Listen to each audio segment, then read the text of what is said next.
Hello. Let's talk about something incredibly important for anyone who is pregnant or thinking about having a baby: folate. You might have heard of it or its man-made version, folic acid.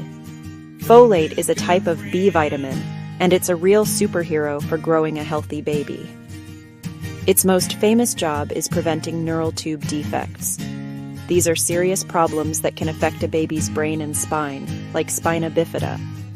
Folate is crucial from the very beginning of pregnancy, often before you even know you're expecting.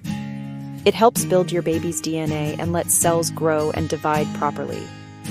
Think of it like building a house. Folate is an essential building block. Without enough, foundations may not form correctly. That's why doctors and midwives push for enough folate, especially early on. Anyone who could become pregnant should take a folic acid supplement. A simple step with a massive positive impact from day one. Now, here's where the story gets a little more interesting. Scientists keep testing advice to make sure it's the best it can be. While we know not having enough folate is a big problem, some research looks at the other side of the coin. A few studies ask whether too much folate in pregnancy could have unexpected effects. One key question: a link between very high folate levels and gestational diabetes. Gestational diabetes develops in pregnancy when the body can't make enough insulin for pregnancy's extra needs. Early findings suggest extremely high folate might slightly raise risk, but perspective matters. This is not about normal diet or standard doctor-recommended supplements.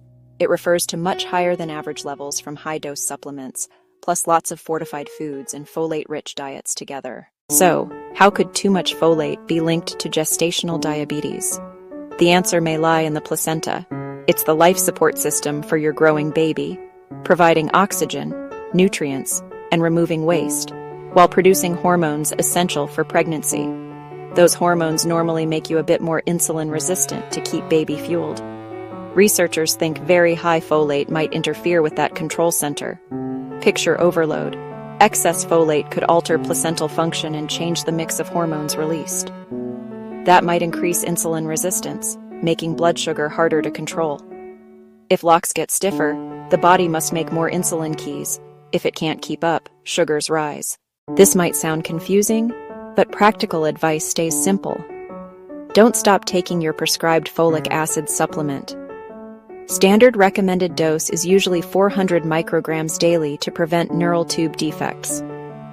Be mindful of total intake from diet, supplements, and fortified foods. Check your prenatal's label. Most provide the right amount. If you take other supplements, make sure you aren't doubling up. Fortified foods are beneficial. Just read labels so you know what you're getting. Combine fortified foods with natural folate from whole foods for balance. Aim for sensible balance. Eat a varied diet, take your recommended supplement, and stay aware of folate sources. While this helps with the big picture, the most important step is talking to a healthcare professional. Your doctor, midwife, or a registered dietitian can tailor advice to you, because we're all different. Health history, diet, and other factors influence what you need. A quick chat clears confusion and gives you a clear, personalized plan. Some people need higher doses for specific reasons.